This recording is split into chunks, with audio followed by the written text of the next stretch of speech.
but I do have 640 slides to cover, so let's get going.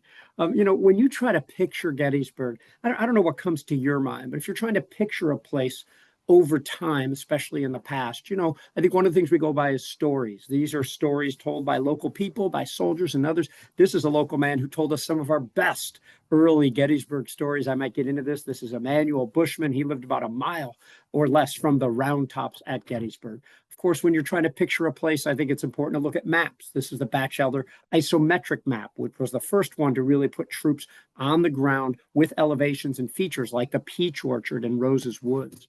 Of course, you want to look at photographs, in this case of a town. This is the relief effort coming into Gettysburg, the do-gooders, the Sanitary Commission of the United States. You also, of course, to picture a place, I don't have to tell y'all this because of this is an American Battlefield Trust event, but you go there.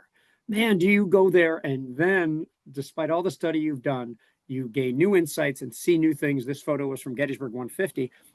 Little did we know, about 8 or 9 years after this was taken, the park would locate, you maybe see a star on this previous slide here, way off to the upper right, that they would locate an unexploded Confederate shell right next to the road, right next to a path that they were constructing and that I walked down just the other day. So maybe objects and artifacts help us to picture a place. Of course, books.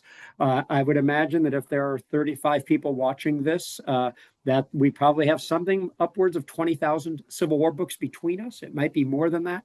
Many of us are trying to cut down on these, but books are a great way to picture, especially if they're as well written as they come. And of course, you have movies, videos like we put out, as well as major motion pictures like Glory, Dances with Wolves, or Gettysburg. And I think these things can all come together to help us get a good picture of things. It's tempting to stop right now because I've gone through the major categories, but let's dive into these in a little bit more detail.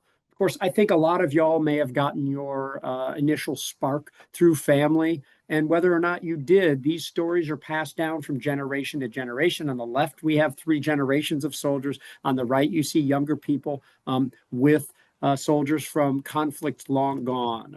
Of course, this is how we learn about a lot of the people of the Civil War, like the man here who's named George Warner, who had both of his arms carried away by friendly fire from Union artillery, not so friendly. And after that, he fathered all the children that you see here. That didn't slow him down, it seemed. Of course, we have our standard works. Early on, you would have, really been limited in the up until 100 years ago or so. You would have had the Comte de Paris and some other early studies, but now we have, on average, one book written about the Civil War every day since the Civil War, on average. One of my favorite stats. I mean, you have literally 60,000 Civil War and Lincoln books to choose from. So there's no shortage. Most of them aren't very good, but something like Battle Cry of Freedom, where you can sit down in one book, get a great encapsulation, and see what interests you, of course.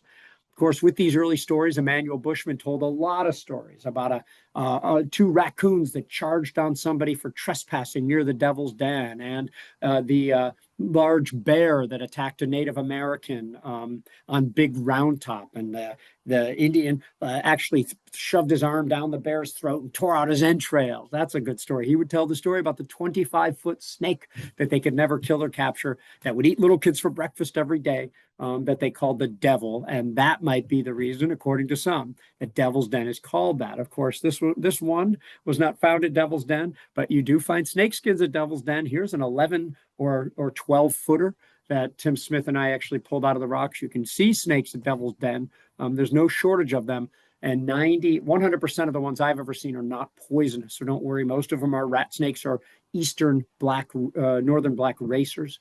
And of course, you have popular stories of battles, not just Gettysburg, Antietam, and Shiloh, but from all of these battles, once you delve into them, you see that they are made up of people's stories. In the big battles, you may have 100,000 people or more whose stories need to be told, and we only have a fraction of them. And for a place like Manassas, Gettysburg, Antietam, and Appomattox, everybody wrote about those. So there we might have, a good chance of having 5 or 10% of the stories, and that's usually plenty. Such as this one of this young, sweet, innocent woman on the right, Mary Virginia Wade, known as Jenny Wade, the only civilian at Gettysburg to be killed during the battle. We'll talk about her later. Or of young James Cromwell on the left, the 25-year-old who goes into battle with a locket across his breast with a picture of his young new wife in it. I think she was 19 or 20. He charged into battle and died with that locket still on him, of James Smith,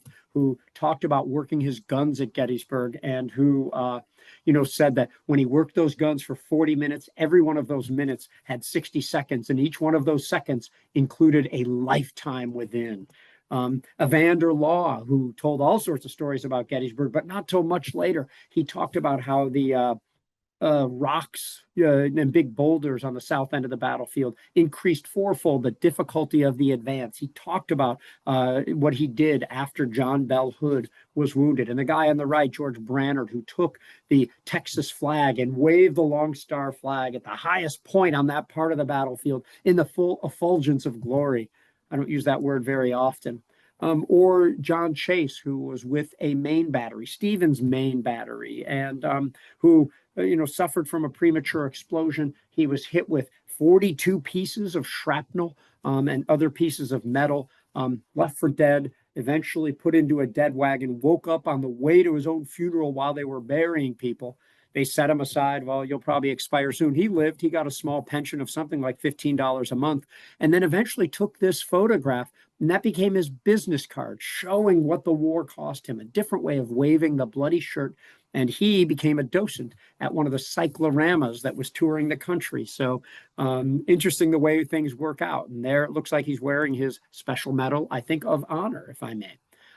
Here you have back to Jenny Wade, who was famously killed while she was baking bread for the soldiers, and maybe bringing in the stuff again, like we did with the artillery shell, maybe seeing her bread box. This was the bread box she was using at the time. Maybe that brings us a little bit closer. Maybe, again, seeing the picture of her that I showed you earlier with her sisters get you a little bit closer. Maybe going to her grave and seeing her, statue and the American flag flying over it. Not too many of those actually have that. And maybe visiting her house, where you can actually see the doors, that were she thought would protect her, where the bullets actually went through. You can still see the bullet holes and line up those old photos. And like I said, see the ones that came close, that hit the building. On the right of the Jenny Wade house as well. I'm not sure which one in the door is the actual kill shot, but it lodged in her back. So the one at lower right actually seems a little bit too low, maybe to hit her there. Of course, then you take your necessary selfie with Jenny Wade out in front of her house. I know that's not for everybody.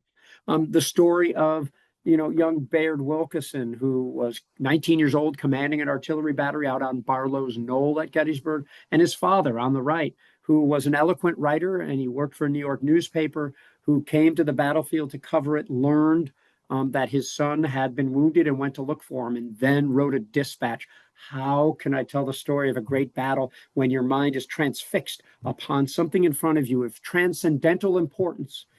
The dead body of an eldest son sent to a place where he should have never been sent, and left to die in a place where surgeons dare not go, which must be one of the most meaningful and moving dispatches or, letters to a newspaper sent during the entire Civil War.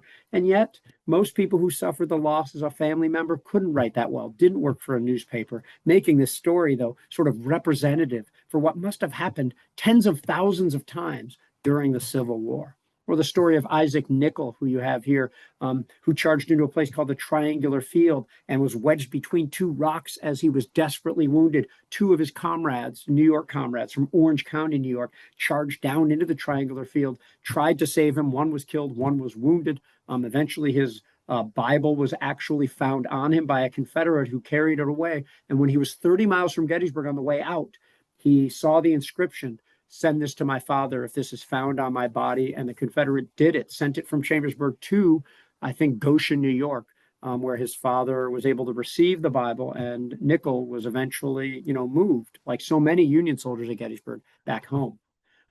Then you, of course, have these accounts, like I mentioned. And, some people wrote during the war.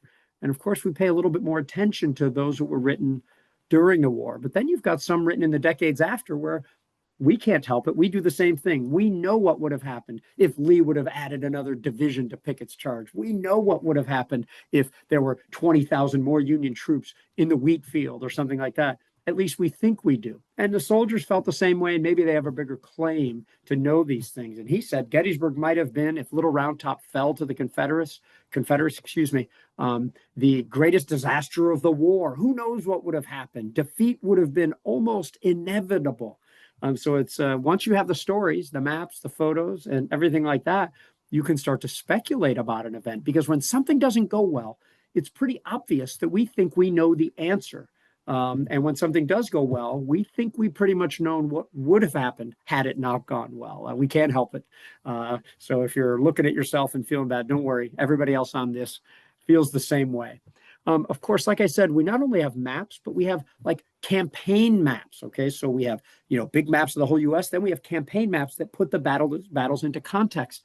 Man, I really wish a lot of people who study this war would do a lot more of this because people get confused. Shiloh, Vicksburg, Perryville, Chattanooga, Chickamauga, Glorietta Pass. In the end, most of these battles fit into rather few grand movements that, with a little bit of study, sort of fall into place if you put enough into it. The Trust has a bunch of these on its website. We also have summaries of whole battles where we don't have all the confusing unit names. We're just saying what happened where at Gettysburg. And of course, then you have things like this, and this is the things we send you in the mail once in a long while when we have a land deal.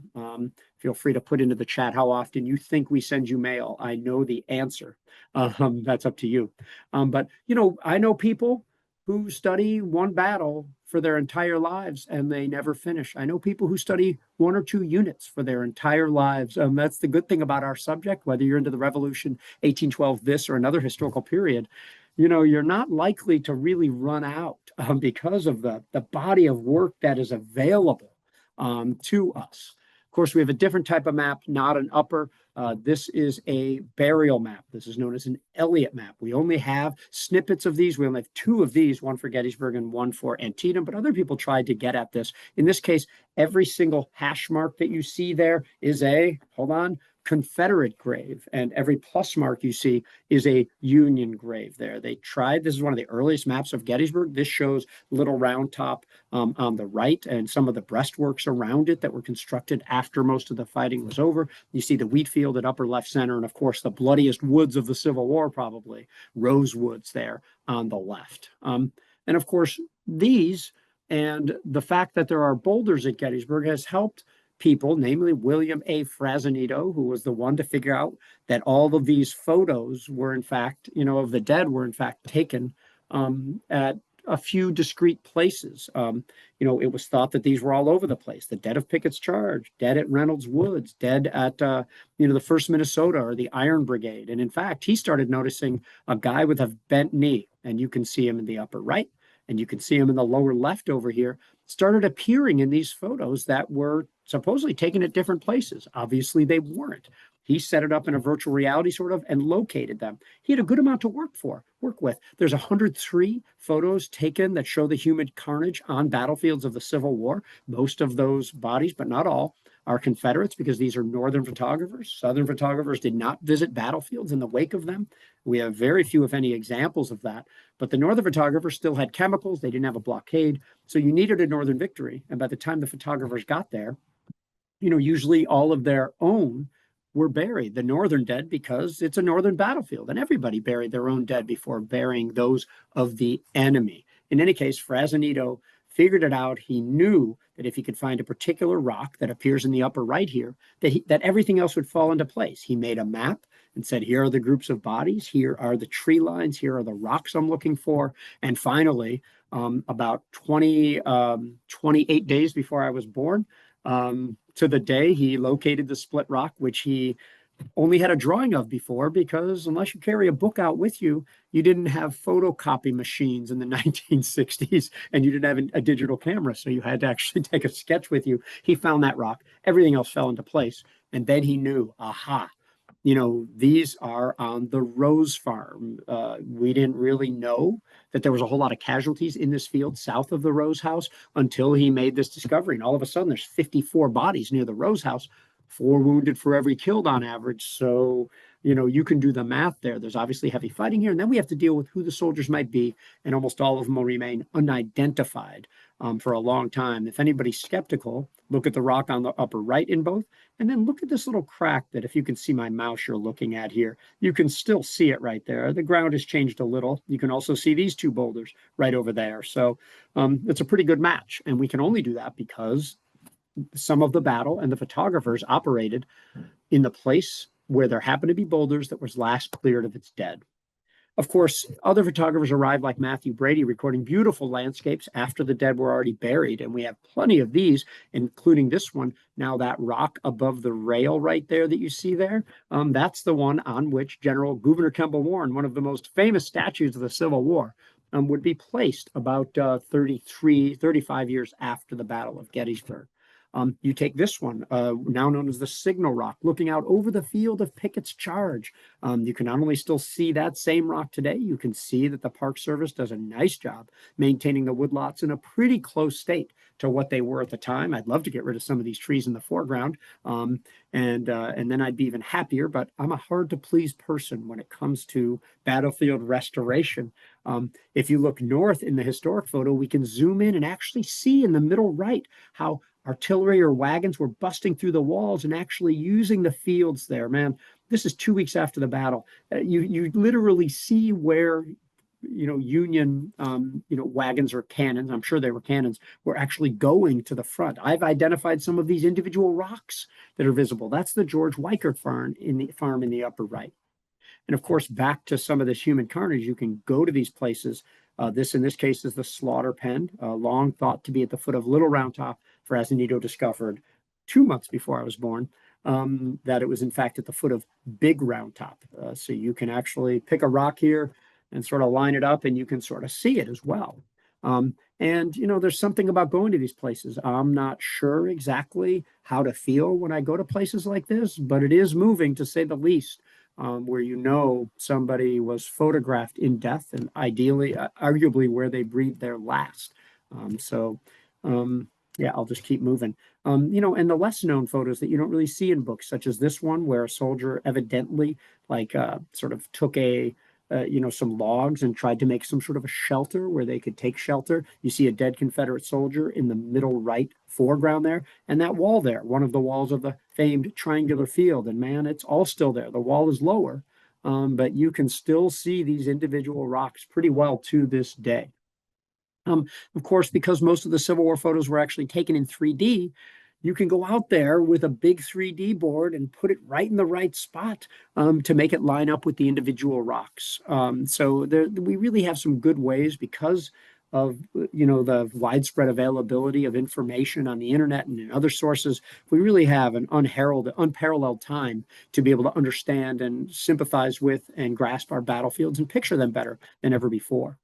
Of course, we don't just talk about the Battle of Gettysburg and the second most famous event that happened there. Maybe worldwide, the most famous event that happened at Gettysburg was not the battle. Ironically, Lincoln said they will little remember what we say here, but they can never forget what they did here.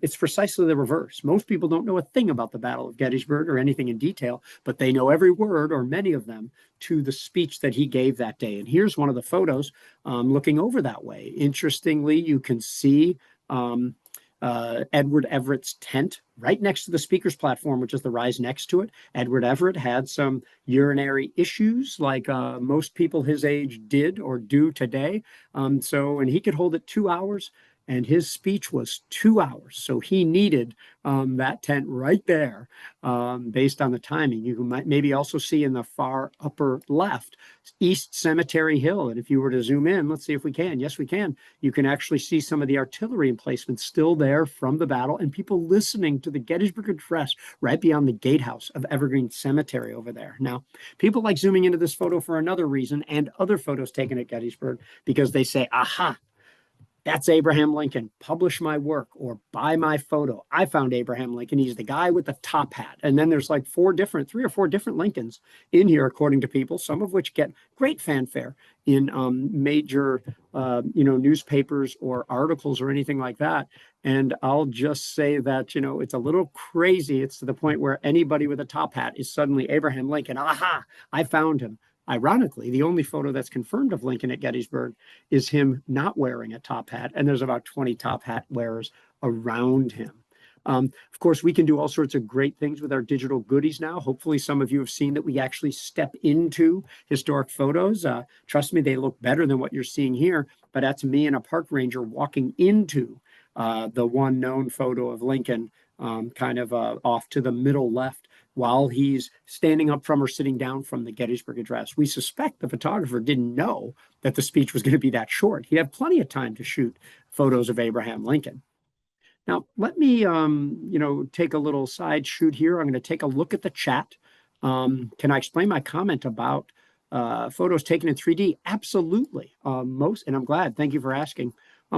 Most Civil War photos were actually taken with a twin lens camera, an eye width apart. So they were taken that way, not only to make them visible in 3D, take two photos. It's just how they do it in the movies today. You shoot something an eye width apart, and you can make it 3D in a variety of ways. So they took them with a twin lens camera, swapped them on a piece of cardboard to, trick your mind. And then by putting it in a special viewer, you've seen these before, the Holmes Bates viewers. If your parents or grandparents didn't have one of these, I'd be very surprised. And that would trick your mind into seeing it in 3D. And this is the way in the 1850s, 60s, and 70s that people traveled the world, the Netflix of its day. You could see the pyramids of Egypt in 3D. You could see the Leaning Tower. And you could, of course, see all sorts of other incredible things around our own country and the world. I'm going to get more into this later, so you will see me showing a more practical application of the 3D.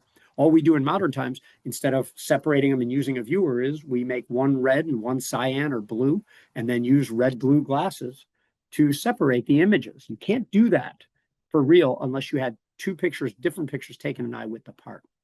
Now, what I'm going to get into now a little bit is that this is a community. Most Civil War battles were fought in people's backyards, or more likely farms, or on unoccupied land. There was a little bit more space back then. And what I find interesting is to be able to look at these agricultural censuses. They had them in just about every state, if not every one. And then here you have it by county. So I've highlighted that in Adams County, where Gettysburg was, the county is a lot bigger than the town itself. You can see how many acres of land are improved, how many horses they had, how many milk cows, sheep, pigs, and how many bushels of everything they had, which is pretty cool.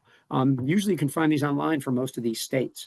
You can then also go and sometimes narrow it down to a particular place, such as the borough of Gettysburg. So here I am looking at some of the stuff for the borough of Gettysburg, and you see some typical Gettysburg names. I see a Swope, a Ziegler, I see a Slider, I see a McLean, I see John Houck, who owns Devil's Den during the battle, actually. So you can see how many improved acres they have and how they fold into the county and state level. You can see how many milk cows, oxen, other cattle, sheep, swine, and all sorts of things like that. And you can also see what they're growing, which is really interesting to me because Gettysburg has a lot of maps, and this is going to help us picture it a little bit. Not only have park historians over the years identified the particular property lines that everybody had, but these maps show which one is peaches, which is wheat, which is corn, and you see, and rye and oats.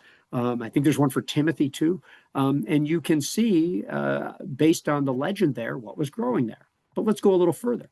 You saw that there were different types of fences on that map. Virginia worm fence that snake their way, snake rail fences through the countryside, or post and rail fence. You can see that the battle has taken its toll. People, for firewood or otherwise, or for movement, have removed a whole lot of these rails over here in the post and rail fence. It's hard for a regiment to move without disassembling those things. You can see that there has been some damage there. You can see that fence rails have been piled up inside half circle, demi-lune shaped, fortifications to protect cannons called lunettes. So you could see these rails were most likely taken right off of this road here, where in fact, this woman, Mary Tepe, is leaning against one of those empty fence rails. Here's another one right there on East Cemetery Hill. You can see, if there's anybody here who's ever built a stone wall, I've built like a 12-foot section once and only a foot or two high. And it was a lot of work. Imagine something of the size that you're seeing here. We're soldiers. When you have thousands of people, it's easy to grab a stone each and extend a fortification into the Baltimore Pike to better protect it, and protect yourself while you're protecting it. You can see here the spot where an artillery part of an artillery, a gun crew, a gun and a limber, actually tried to broke through the fence at Mr. Trossel's farm. This was called a hog, tight, and cow high fence. That's a stone wall with a rail fence on top of it to keep your pigs in and your cattle in up top there. You can see the direct damage. You can see that this lunette, this is that one of those demi-lune shaped fortifications, was literally constructed in Mr. Raffensperger's cornfield. You still see the corn a couple of weeks after the battle, despite all of the battle that actually happened there. And of course, you can see it in the reports. So you see what I'm doing here. I'm creating intersections, which historians do. We look for where events and sources intersect, okay? And here we have a number of sources, maps, photos, in this case, accounts from the official records, the early accounts written about the battle by soldiers, referencing the wheat field, the rye field, the cornfield. Because some of you might have been rolling your eyes. Why does Garry care what was growing where and seeing it in a picture? Well, if a soldier said we went through a rye field and there's only 11 rye fields and they're all dispersed, that might help us to understand the battle a little bit better. So I hope you'll accuse me of, I do get into useless stuff sometimes. I hope you'll accuse me, now, I hope you'll excuse me and won't accuse me of being useless in this particular case, okay? Let's see. That's a longer question that I'm going to get to later, Brian, while I have time to read the whole thing a little bit later. Now, let's see what else we got going here.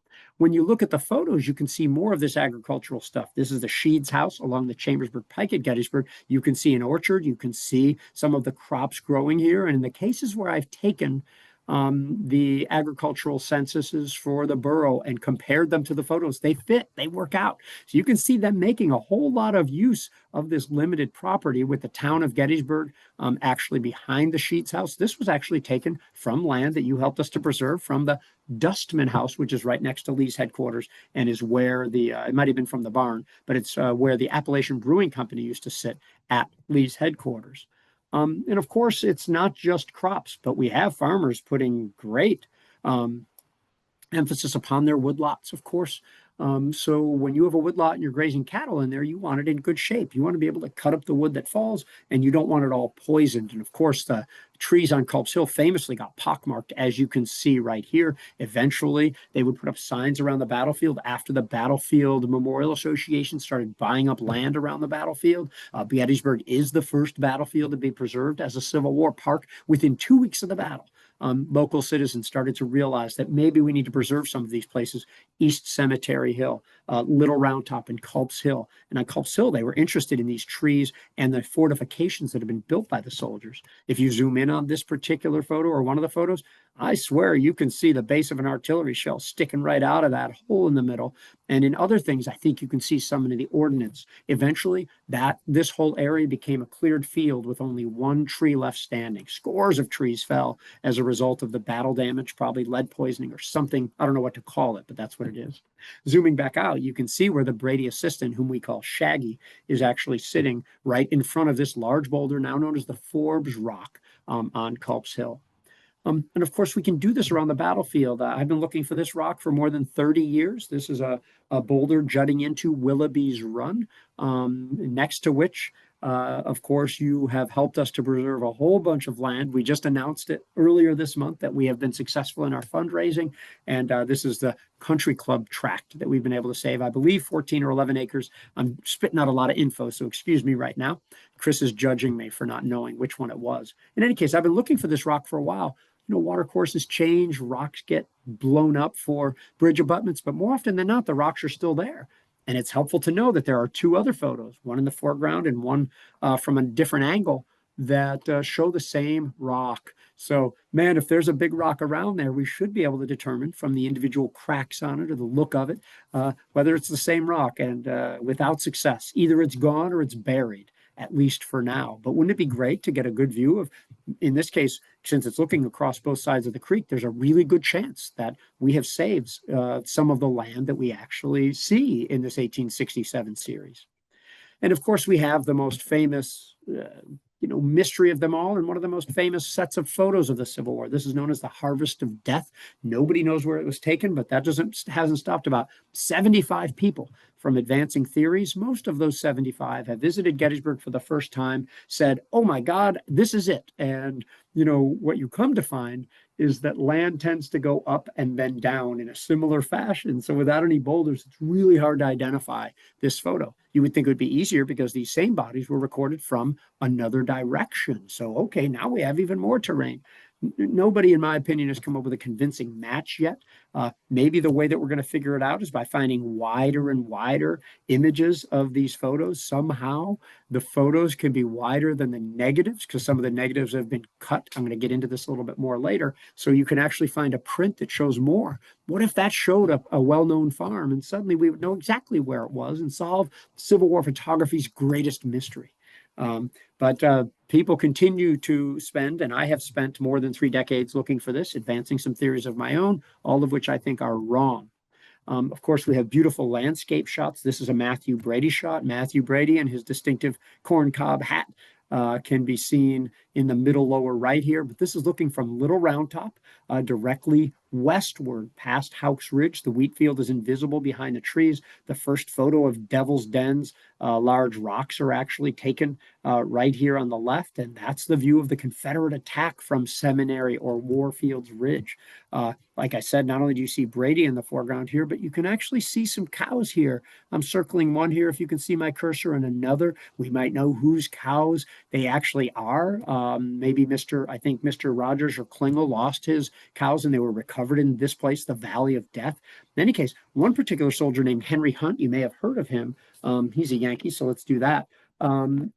Said his most trying experience at Gettysburg was not the big 90-minute bombardment with 160 Confederate cannons raining down to where he's trying to ride and set up counter battery fire or trying to get them to stop, but rather when he tried to reach his horse in the Valley of Death, where one instance of horned cattle had been killed by a shell and it exploded the cow, and all of the cattle were stampeding back and forth throughout the valley. And he said his greatest challenge was getting back to his horse across this valley, and he was badly demoralized that was his hardest experience at Gettysburg. In any case, the Valley of Death used to have cows in it. Many of you might remember that. If you do, there was cattle guards and non-historic fences. I'm glad they're gone, but now we have more stuff growing up. So balancing access and visitation with sort of historical accuracy is pretty tough. In any case, this is my 1990 Fiero, worst car I ever owned. It's a close first to the bad Subaru I had not long after this, but this cow was very interested in it, and because it was made of plastic, he started chewing on it and whatnot. But I drove this car from Chicago to Gettysburg multiple times, usually needing to go straight into the shop on the way back. But this car broke down on the way back. And that, when everybody was so nice to me, is why I decided to move out to what I then considered the country, Gettysburg, Pennsylvania. So maybe that brings me to y'all today. In any case, leaving Gettysburg for a moment because, I love it when accounts actually teach us about the past a little bit more. And when it can intersect with other sources, it can really do it. So part of a photo extravaganza is doing just that. This is the Roulette House. You probably recognize it and the name. This is at Antietam. It is the large home or set of land closest to the Bloody Lane at Antietam, then called the Sunken Road at the time, or a Sunken Road. But Mr. Roulette had a large farm. This is Maryland. He owned a good number of slaves as well. And here he is. And among the other things he did, he was a beekeeper. So now that I say that, some of y'all might remember a story about how many of the Union soldiers said that their most trying experience at Antietam wasn't attacking a place that was so bad that it's now known forever as the Bloody Lane, but rather when some of Mr. Roulette's apiaries got damaged and the bees swarmed anybody around it, and they got swarmed by angry bees.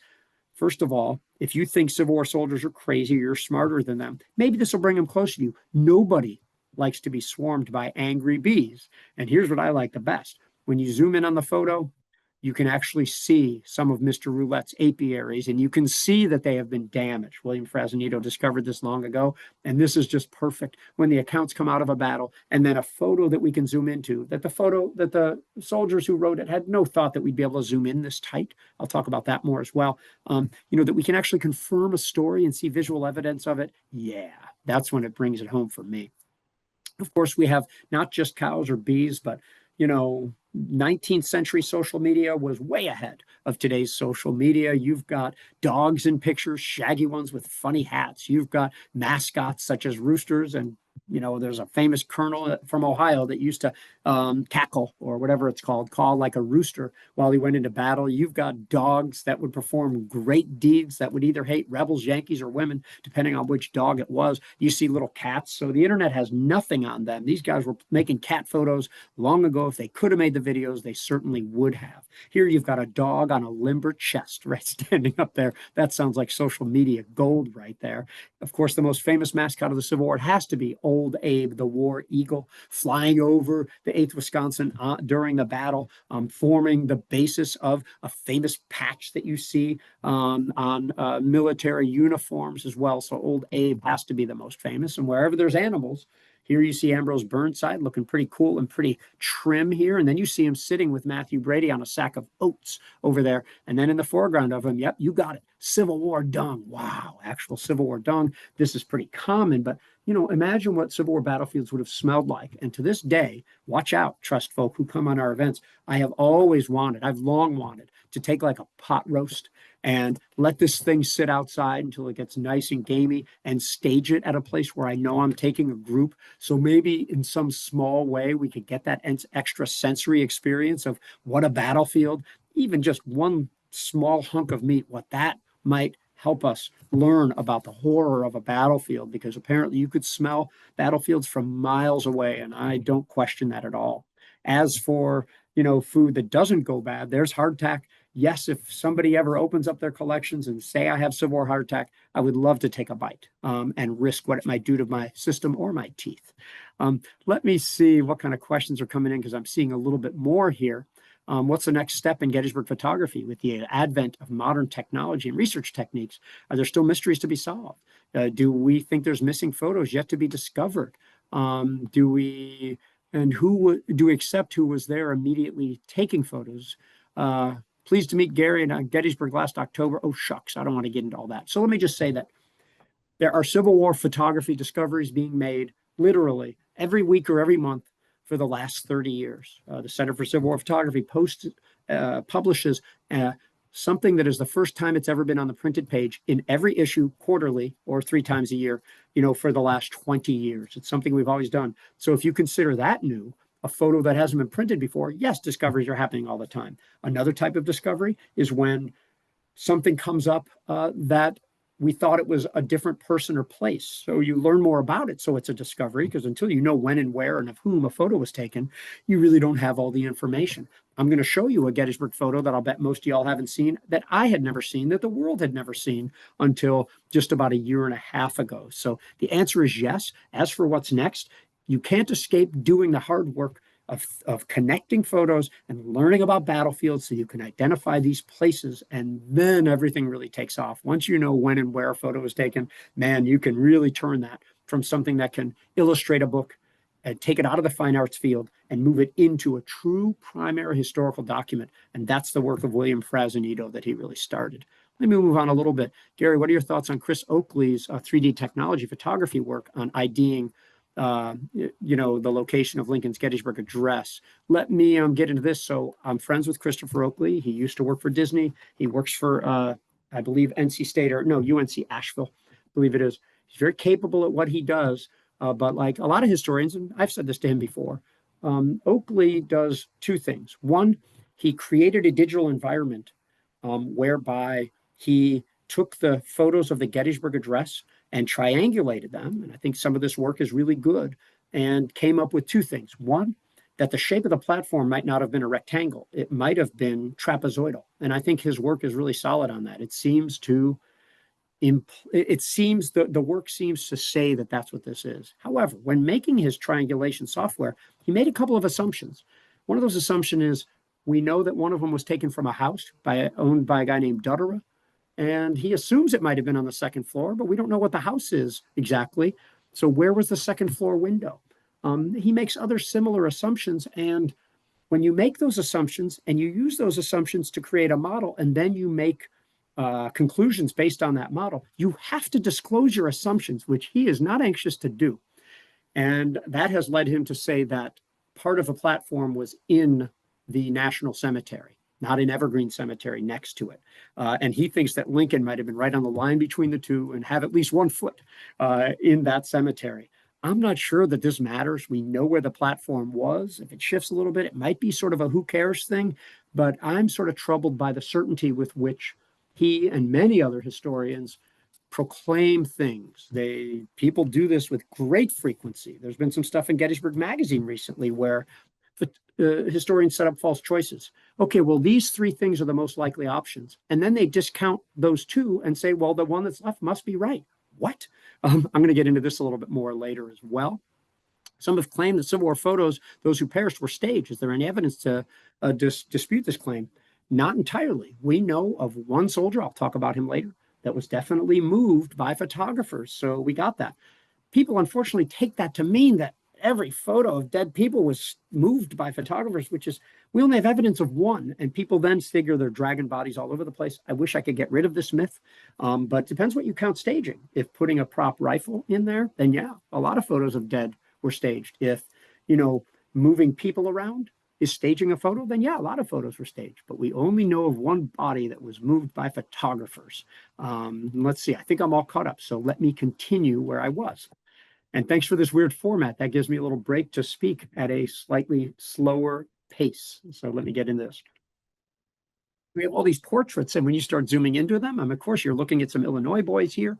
You see that it's a hand-colored tint type there, but look in the foreground. What in the world is going on here? Is this like an errant glove that is sticking in its shape? Or no, wait, I know.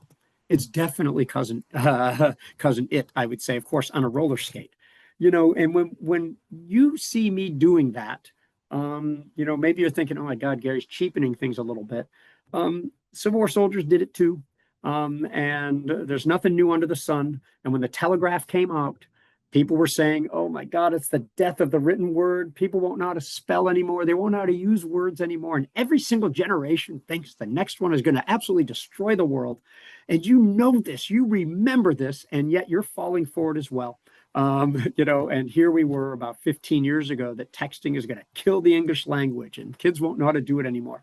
Now, you can go and point to falling test scores. These things are cyclical. Somehow that we think that when we were kids, we got great history education and that the test scores today are terrible. They're not good. Don't get me wrong, but they've never been good since they've been tracking them since 1910. Maybe they're a little worse now for sure. We certainly talk about this in some of our letters to y'all. But we are able to use all sorts of things to engage the short attention spans of our youth. Of course, you guys know this. We make animated maps, we make videos, we make augmented reality products like our Gettysburg AR app, where here are members of our youth leadership team petting a digital dog outside the doghouse at Lee's headquarters, which y'all helped us to preserve in the first place. And maybe young people are going to resonate more if they see pictures that look familiar to them. And of course, we are trying to groom the next generations of preservationists like you all. So we are all in to do whatever, as long as it's historically responsible and legal, we're going to do whatever we can to try to interest the youth. Look at these kids sitting on a captured Confederate fortifications who can't possibly be 18. I mean, they look younger than that, at least especially the one on the right wearing a Hardee hat. And if we have to show pictures of sensationalism, like this guy named General Barnum sticking a rod through his Civil War wound, or on the right, showing a mirror to show how the string or wire is actually going all the way through him, that's fine. That sounds like social media gold, 19th century style. If we need to talk about Napoleon and how he thrust his hand into his jacket and how every person in the Civil War seemed to think it necessary to shove their hand into their jacket, including the hero of Little Round Top, or one of them, Gouverneur Kemble Warren. Okay, Napoleon was an influencer. It's that simple. Maybe some of you consider influencer a dirty word or something like that. But again, there's nothing new under the sun in so many ways. 19th century folk were ahead of us in so many ways in terms of the social media we think are special. In the Gettysburg Cyclorama, which took a beautiful picture, of course, these were all the rage. In the late 19th century, having a diorama in the foreground and a painting beyond it where it's hard to tell exactly where one ends and the other one begins. You're so immersed in it. It was sort of a 19th century virtual reality, another big buzzword for today, where they were doing it long before we had goggles and everything like that. What the trust has done is taken high resolution imagery of it and added additional battle smokes. We can make the cannons shoot. We can label things on the screen. So we can even double down on their 19th century virtual reality. We can take photos of Little Round Top. This is somewhat of a zoom in on where the soldiers were actually positioned here. You can see the sticks that they were apparently using for coverage from the sun the day after the battle. You can zoom in even more. I'm seeing a bayonet right in the left center.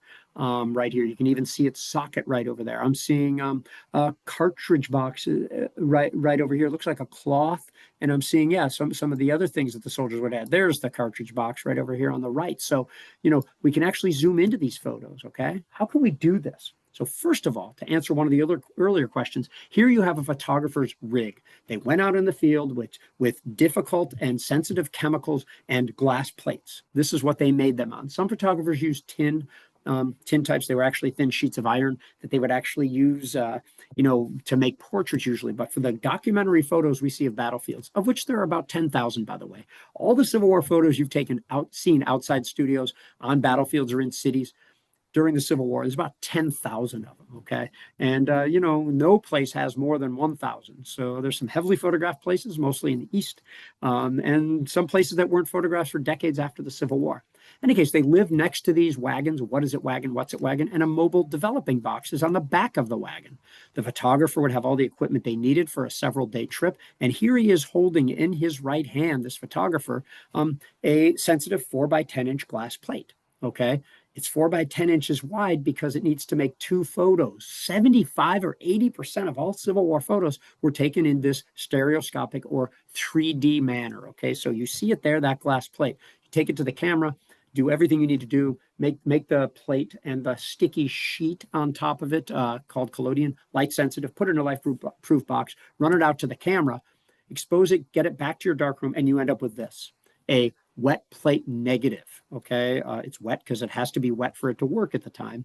But here you see some of the dead next to a tree at Gettysburg. The location of this photo has not yet been discovered. But if you put it on a black background, it suddenly becomes a positive. That's called an ambrotype. Okay, so here we have a double plate stereoscopic ambrotype. I can see a grave in the background of this one here. But if I take that glass plate negative, wet plate negative, and put it in the sun against some light sensitive paper, like say on a roof or outside a window or in my front yard, and put it in front of the sun, I can make a print and then another print and another print and another print. This is how photography really took off. It was because of the affordable way to mass produce photos. Suddenly everybody wanted their portrait made because they could then hand them out as calling cards, cartes de visite, and the stereo craze could be formed. Here you take portions of those negatives, print them out, flip them around, put them on a card like that. And that's the one you're going to put into the Holmes-Bates viewer or the 3D viewer. And that's how you travel the world.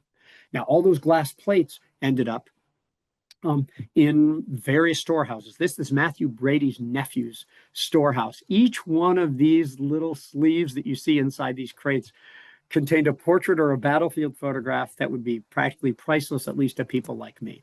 Of course, these glass plates almost entirely ended up in the Library of Congress, in the National Archives, at the Smithsonian, and in a few other scattered collections. These glass plates here are witness glass. They were there on the plate at the places where they were actually recorded. They did not end up in greenhouses. I would wave my wand and get rid of this myth in the top 5 too. I wish it hadn't been said on the PBS series, the best Civil War series ever done, if you ask me. But man, this is one of the myths that they succumb to. The things you see in these greenhouses, and this is a Smithsonian exhibition, not a real greenhouse, of course, as you see, but these are the seconds, the ones that people didn't pick up from, photographic studios. These aren't the glass plates of Lincoln and Tad, or Lincoln and McClellan, or U.S. Grant at Cold Harbor, or Robert E. Lee in Richmond, or the dead on the battlefield. None of those were lost to greenhouses. We have one instance of a documentary photo being lost in a greenhouse. So I can add to it that I've been to the Library of Congress, who has the most of these glass plates from people like Brady, Gardner, Barnard, T.C. Roche, and others. And I've been in the room, the special cage, once, where they actually kept them. I have opened those drawers. I have looked at the sleeves. I have convinced them to put them out on a light stand. I have taken selfies with them. The glass plates are still there. We don't have to worry about them burning up in greenhouses. This one here is Lincoln and McClellan in front of the Grove Farm at Antietam. Okay, so now when you go back to these glass plates, note that they are between 25 and 40 times larger than the 35 millimeter negatives that most of us grew up with. Some of us used 110s that were even much smaller than that, okay? And because this is a chemical sheet, there is no grain really to speak of. There is no pixelation because it's not digital. So in the Civil War, in perfect conditions, you could stand 15 feet away from this subject. Here's John Henry, or Contraband, as they might have been called at one time or another. I estimate we're 15 feet away from him. This is taken at Brandy Station. And when you zoom in, you can see the cracks in his hands. Okay. If he had his palms up, you'd be able to see his fingerprints. So anybody here who's saying my camera's better than the Civil War ones, at least try this before you make the boast. See if you can see fingerprints from 15 feet away, and then talk about approaching the technology and resolution that we can get in Civil War photos. And this allows us to do some useless and some cool things. Here's John Burns, the hero of Gettysburg. This guy, you know, famously went out to help fight Confederates. He's known as the hero of Gettysburg, known as the only civilian to come out and defend the town. And a friend of mine actually thought he spotted a fly on John Burns when he zoomed in, okay? And he did find a fly. I mean, there's no doubt that this is a fly over here, right? He found another one and another one, but then I found a fourth. You can see 4 of them actually circled in this photo right here. I found a fourth. These aren't just black specks. We can see that there's a second photo taken at the same time, and you can see the flies moving around and whatnot. And plus, beside being able to see their bodies there. My friend didn't like that I found a fly. He didn't. So then he identified 17 flies on John Burns right there. Of course, I don't know if it has anything to do with his hygiene. You know, people back then in Gettysburg really suffered from the immense number of larvae, 400,000 of them in each carcass of horse or man, or as many as that on average. Flies just swarmed the town after the battle. We can zoom into photos for other things that are also fun. Here's royalty at Yorktown. If you look in the background there, we see one of the war's best photo bombers. I think this is the best. That's what it's called. You would never know that guy was actually there. I like to do this myself. When I was on the set of a show called The Good Lord Bird, here's Daveed Diggs and our own Dan Davis in the middle, and there's Steve Zahn also acting in that. And there I am trying to photobomb them from behind a bush, okay? And, you know, this stuff is fun. I'm inspired by the Civil War photographers there. You can go to Gettysburg, into the Valley of Death, and, you know, stand there and look at Little Round Top, a view that probably all of us have had by now. And you can look at the 3 rocks or 5 rocks just sitting right here, and boom, there they are, 3 days after the Battle of Gettysburg. Alexander Gardner went right there. Look at the rocks again, and you'll see them come back. And you can just see Little Round Top in the background. And we can learn a lot from a 2-plate panorama like that. You can go and see the big rocks at Devil's Den, where so many stories were told about them, and see the same ones, especially after the Park Service has done some good clearing, as they have. You can see other rocks at Gettysburg. Here's one with a painting, not a carving, telling us where the highest ranking man from the state of Indiana died in the Battle of Gettysburg. Well, the painting is long gone, but we can still find the rock. So we know where the colonel of the 20th Indiana actually fell, according to some veterans early on. And maybe that's the best we'll be able to do. We can go to a place like Camp Letterman, which is, unfortunately, you know, the trust doesn't do prisons, hospitals, camps, and headquarters unless they're also part of battlefields. And this one wasn't. Camp Letterman has been under threat for decades. There's now an Aldi being built on this, unfortunately. But one of the reasons that we as a group are successful together is because we are razor focused on one thing, preserving battlefields, and then, of course, the associated education and inspiration that goes along with it, okay? So I'm sorry it's lost, but we can study this to understand the battle as well, including several photos taken in and around Camp Letterman, and, as promised, a photo, just unless you saw it from us or the Center for Civil War Photography, you haven't seen before, simply entitled A Few of the Wounded, okay? This photo blows me away. I never saw it till about 18 months ago. And here, when I zoom in here, you'll see, I wonder if y'all, when you picture the dead, the wounded of Gettysburg, if you picture amputees this young. I mean, look at the kid at left center there who has lost a leg there. And look at the other wounded soldier next to him, and the other kid next to him, and the young woman tending to them, okay? And strangely, the sort of father figure with his head on top of his amputee son.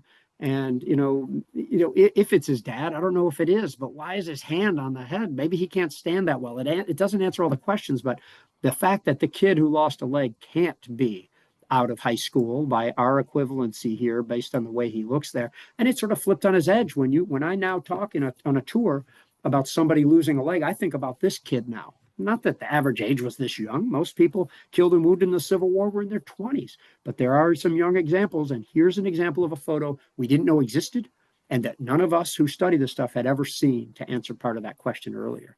To go on to another question that was answered here, or that was asked, here is a soldier that didn't bloat like the other soldiers at Gettysburg. Maybe he hung on for a while. Maybe his composition was different and didn't succumb to putrefaction in the same way.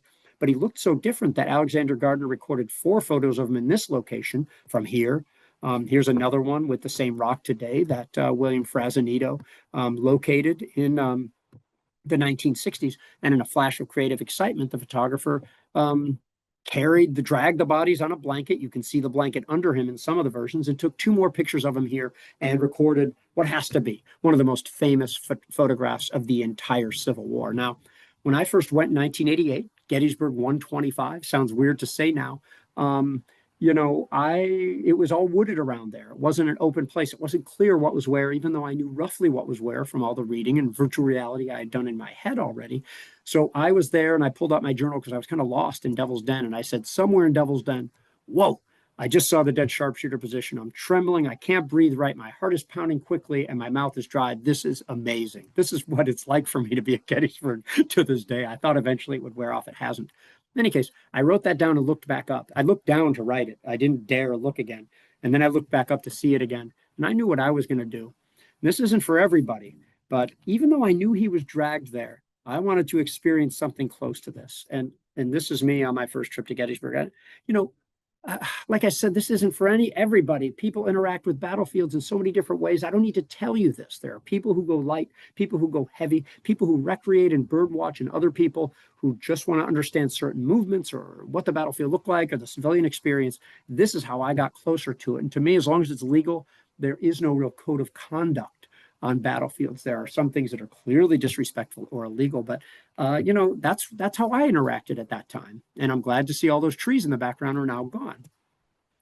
Going back to this here, people have been trying to identify him for a long time. With the time we have, I'm not going to get into the details of it, but none of them have measured up for me. In the case of this guy here, an author, a guy named Scott Fink, sort of sets up a false choice. It's most likely that it's one of these 3 guys. It's not him or him. Therefore, it has to be this guy, Stephen Ash, that, seems to have a similar hairline. That's just not good enough, at least for me. And, it's been in 2 different magazines, the same theory. I don't know if it sticks. The Park Service doesn't exactly back it up, but some of the former Rangers do. People are anxious to have these mysteries solved, and I think they're easily convinced, okay? And no more than in this one, where people have been trying to identify what might be the most famous photos of the entire Civil War, the 3 Confederate prisoners at Gettysburg looking towards Cemetery Hill in the distance. We know just where it was. We know the camera was on land you helped us save across from Lee's headquarters. If I angle it a little bit, you can see that we have found pictures that actually show a lot more. Now, Frazanito already figured out where this was taken. But man, is it good to see a lot more of this photo. And we're left to wonder who they are. What are they still doing there 2 weeks after the battle when we know Brady was there? I, of course, had to Photoshop myself into this. This was not easy. This was in the darkroom. It probably cost me $20 on big pieces of AGFA paper to try to burn it in until it worked. And people advance ideas on who they are. Someone, I believe in a descendant of the Blevins family, went and convinced the U.S. Postal Service that these were his ancestors. And then they made a postage stamp series to big fanfare of it, but they could have just asked anybody who studies this stuff, and they would have known that one of them was dead at the time, one was known to be suffering in a Winchester hospital at the time, and 2 of these guys are supposed to be father and son. None of it lined up. It's just that people want these mysteries solved, and people are quick to accept them, okay? Such as stories if you go into a relic shop. I'm not saying that the bullets that met in midair aren't real, but some of them were fabricated and known to have been fabricated in the back of a Gettysburg shop. Asked the shop owner, who got roughed up Chicago style by some people who figured out that he was doing that and charging people $8 for bullets that were then worth 8 cents because they had met in midair. Of course, the most famous mini ball of all has to be the mini ball pregnancy, which, of course, was fired by a soldier. And then it went into a Union soldier through his pants into his testicles. And then it's going to pick up matter there and leave that man's underwear or his drawers and his pants and then fly across the battlefield into an open door and into the womb of a sweet, innocent virgin who therefore got pregnant. Of course, there's the mini ball. It's in Vicksburg at the old courthouse. It's either that is the true story, or maybe she's not the first woman to have sex out of wedlock. I mean, you can decide which one is correct. People are easily convinced, just like in the movie Titanic. I mean, they find a drawing that shows Rose wearing the Heart of the Ocean the day it went down, and they figure it must have gone down with the ship. What? Like, that's the only option? It couldn't have been somewhere else. Somebody else couldn't have carried it off. She couldn't have handed it to somebody else. And fictitiously in the movie, they spent $20 million looking for that thing where they thought it had to be in the safe and were only disappointed. So do your history right. Of course, I do the same thing with Alfred Waud. You've seen this picture before where Alexander Gardner stopped photographing all the dead known to be around them at this time and recorded a picture of his apparent friend, Alfred Waud. You can see the crack above his head. And when I went there, of course, I was going to sit right there. I didn't position it right at my head. So I would go back several times and try to get it right every time I went to Gettysburg. And then I became a battlefield guide and people would say, oh, sit down in there. We'll take your picture where Alfred Waud was. So I get to do that. I give tours from this rock, including one just a few days ago. Of course, I photoshopped myself next to Waud so I could sit next to him. By the way, I used to say Wode, but I've met his great-grandson, and he said his grandmother pronounced it Waud. That's good enough for me. Of course, with technology now, you can have a talking Waud over my face. And we also have an augmented reality app, like I told you about earlier, where you can sit next to Waud and actually take pictures with Alfred Waud or the dead sharpshooter, other things like that. Of course, taking some of these objects I talked about, I did this just recently, objects out to the battlefield. This is a guy I knew whose name I'd talked about on tours at the Devil's Kitchen. And here I was holding his book for the first time and, seeing his signature and seeing his letters to his sister where he called himself Lowe instead of Lucius Larrabee. There's something about this that I don't know how to describe or how to feel. This is where he was killed at the Devil's Kitchen. I think it's a good thing to do, but it's hard to categorize exactly how one feels when you do this. Now, that we use technology to try to get you to support our appeals, to get more people interested in the Civil War. In this case, laying over troops and flags over land we tried to save at Barlow's Knoll. I think that we were able to purchase for $400,000 the woods next to the water towers and adjacent to East Cemetery Hill at Gettysburg, as well as a house for $400,000. We rented the place for a year or two before we actually tore it down. Now, we wanted to tear it down because right next to the house, you see a flank marker or a marker to the 107th Ohio. Well, it was right up against the house when we purchased it. When we tore it down, Ed Bars took one swing with a sledgehammer, and then there it was gone. We were able to restore it to what it looked like in the old photo, and then we can take people there and tell them about history a little bit better, and we can actually stage a battle with kids that we get out there. I can't believe that the Trust finds ourselves where we are now, where we can, preserve, educate, and inspire in that order. Once you preserve it, you can restore it, then you can take people there, and then we can educate the public concurrently with that, and then take older and younger generations, and whether it be through a game or a heavy tour, we can sort of bring it all together. So that's my last slide, I believe, and this was a total of 2 sentences over the course of the last hour or so. Hello, this is Trace Atkins. To stay up to date on all the latest and coolest videos, please subscribe to the Trust YouTube channel. Preserve, educate, inspire.